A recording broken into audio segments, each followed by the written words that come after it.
Hi, my name is Don Decker, and this video is all about understanding and getting a chance to view the point of sale for our inventory module.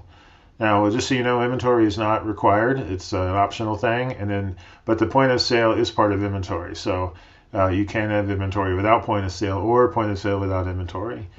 To get started, I'm going to go ahead and log in, and then I'll go to the settings for the point of sale. The point of sale settings are found under Settings, POS, and it will take you to this page right here. Now what we're basically looking at is a way to determine what parts of your inventory are available when using the point of sale as part of the checkout process for a client visit. Now this particular one I'm going to be showing you has 3 items. We have food, which is a food location or the pick room. We're also doing clothing, which is in the clothing closet. And then we're doing a food and clothing option, which you'll see right down here.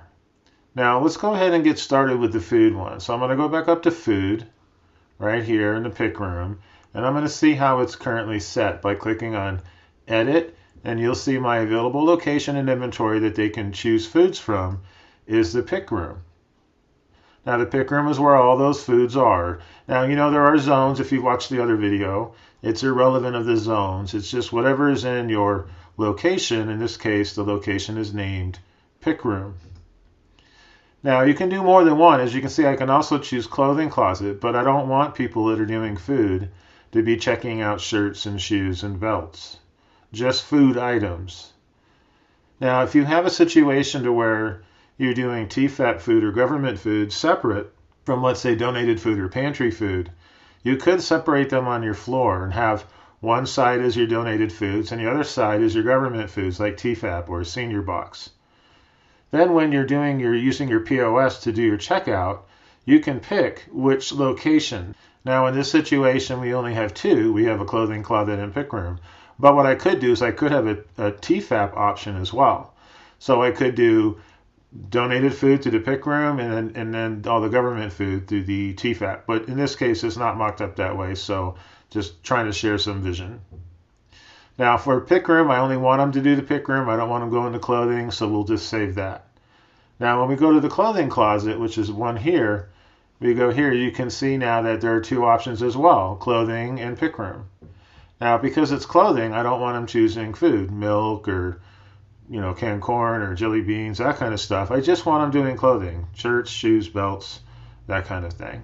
And because I don't have more than one, it will default and always start on the one chosen. So once again, I'm going to save that as well. Now to kind of show you how this is working, we're going to do the food and clothing one, edit this one as well.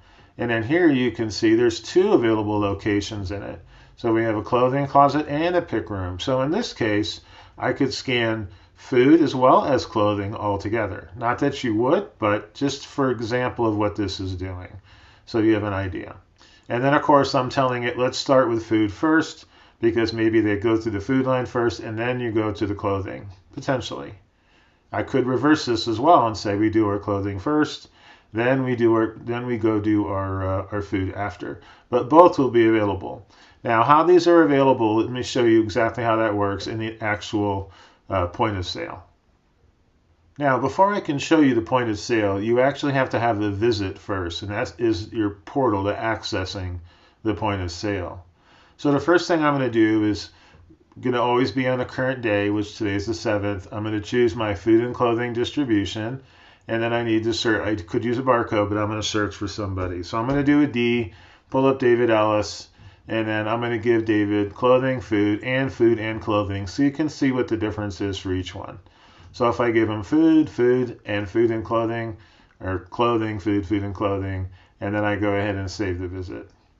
Now this gives a visit for each one. As you can see, each one could be canceled individually, as well as there's a new order for each one.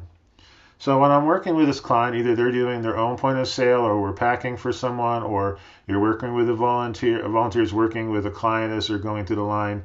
If you're a client choice, it really doesn't matter. I mean, there's all different ways people utilize this. So, use your imagination as to how it works best for you. But let's say we're going to go through the food or the clothing line first, actually. So this opens it up, and this is where those settings come into play.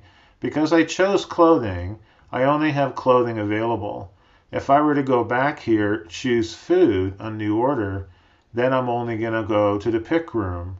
Now, if I choose, let's say, food and clothing, then I'm going to see clothing, which is what I told it to start at first, because remember, I finally decided we're going to do the clothing and then the food. But I could also switch to food when I want to do food items. Now, the reason why this is important to switch them is because food does not exist in the clothing closet, and clothing does not exist in the pick room, which is only food.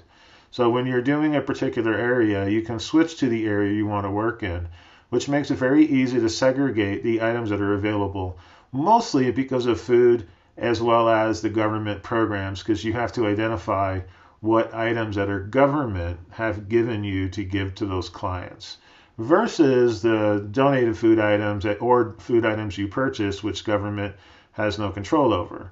So depending on how this works or what you need to do, consider these options. You could put it all in one big pile too and let them scan and get whatever they're there to get. That's fine as well.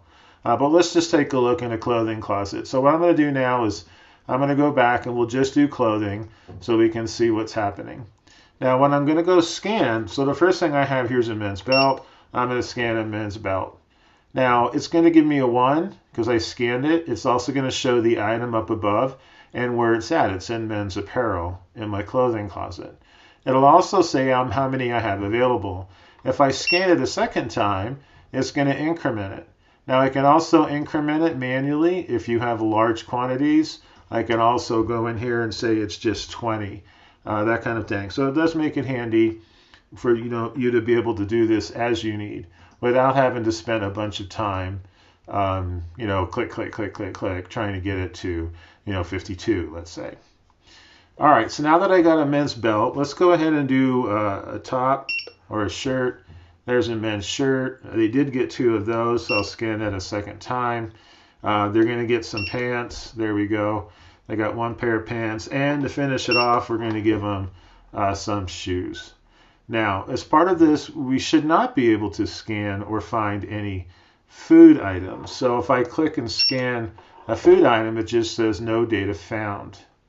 So I'll just click another food item. Nope, nothing. Nope, nothing. So I can't include food items when I'm only in my closing closet program. So what I'm going to do is I'm going to save this order, and then I'm going to do the same thing in food. So we're going to go to the food, and if you notice back here, it says update order now, so I know I've completed an order there. Now when I go to food, you can see now it just says pick room. It doesn't give me a clothing option. But I should be able to scan things for food. So let's try a men's belt. Nothing. Shirt, pants, shoes, nothing. But let's try some corn. There it is. They got 2 cans of corn. What's this right here? Oh, those are jelly beans. I got 1 thing of jelly beans. And then they got 2 gallons of milk. So this way you can make sure that the areas they're shopping in is governed and they're not mixing stuff. And if you mix it, then it's going to make it harder in reporting based on how you're using the inventory. Remember, this is an inventory made for a pantry to make your life easier, right? So you want to make sure that you work it in that fashion. Now, we're going to go ahead and save this order. Now you can see both of these are updated. Now let's just look and see when both are included.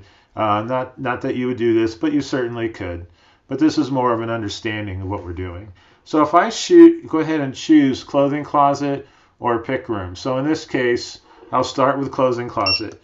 I can't add any items, as you can see, that are food, but I can add a pair of belts, shirt, pants, and then shoes, which is fine. Now if I go to the pick room, now I'm going to try to add some more shoes. Nope, nothing there. Let's try these. Nope, nothing there. So clothes can't be grabbed because clothes don't exist in the food area. But we've been able to switch to the food area in the same distribution like this. But I can add now canned corn, jelly beans, and a couple of milks, as you can see, just like that. So you can mix it if you want, but you do have to switch the location those items exist in. So the more locations you have, the more switching you'll have. If you don't want to do a lot of switching, just have the one location. So just different ways of setting it up to operate the way you need it to. Now when you're done, you're going to hit Save Order. you're going to see all three that are in here. Now, there's a couple things here I want to talk about. If I want to cancel, let's say they did not get clothing, or they couldn't wait to go through the clothing line, they had to go, they're going to come tomorrow. If I'm going to cancel, I have to actually remove my order first. Now, to remove my order, you would go to Update Order, and then you have a Cancel Order button up here in the top right. Once you click it, it's going to give you a couple choices. Yes, return items to stock. They're both yeses because you're canceling it, but there's different directions the stock is going to go. So one returns it to stock, and the second one just sets those items as lost. So the numbers that have come out of inventory will go back in for the top one. The bottom one will keep them out, but it will change its status from a POS order to they're just lost. Now, the reason why you might do the lost option is that for some reason you have to cancel the order, but they left with stuff. But you couldn't keep the order on there. You still had to do something. You had to get rid of it. So if that's the case, you could just set them to lost because they don't exist in your inventory anymore. Most of the time, though, you'll just return them to stock.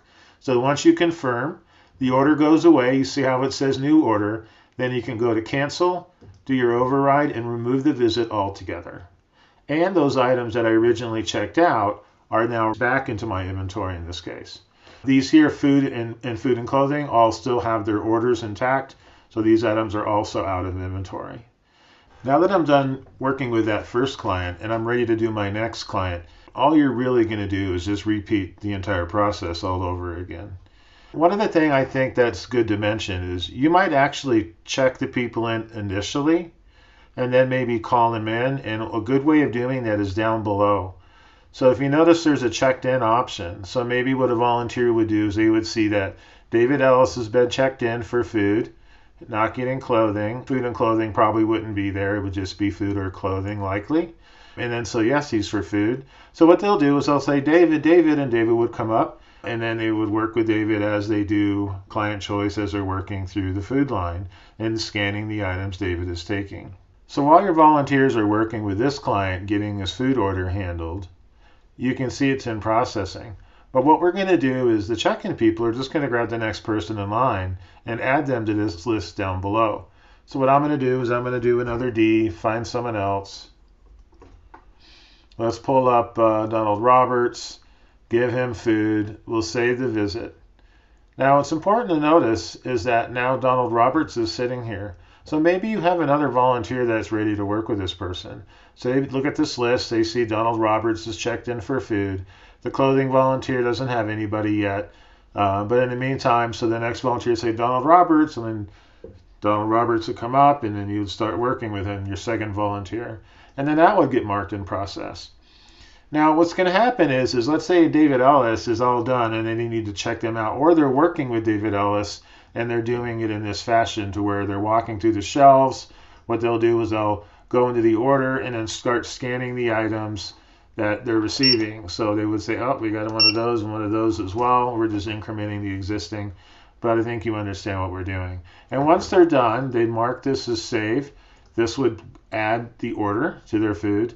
And then you'll hit done. And then what they're going to do to let everybody know that David Ellis is done and gone, they're just going to change it from processing to completed. And in the meantime, this one group here will do the same thing.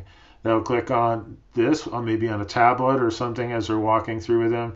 And the client is saying, oh, I want 2 of these. So well, before you do that, you got to go to new order. I want 2 of these, and I want 1 jelly beans, and I'm going to want 3 milks. And you say, sure, that's fine, because your household size is enough to do that. So this way you do your order, and then you save the order. And then when you're all done, you just go, and remember, this is not the check-in people anymore. This is the warehouse people or whoever does that work. You'll mark them from processing to complete. Well, that's basically a rough idea of how a lot of people use it. Feel free to find your own unique ways of doing it. I hope you found this video informative. Thank you so much. You all have a fantastic day.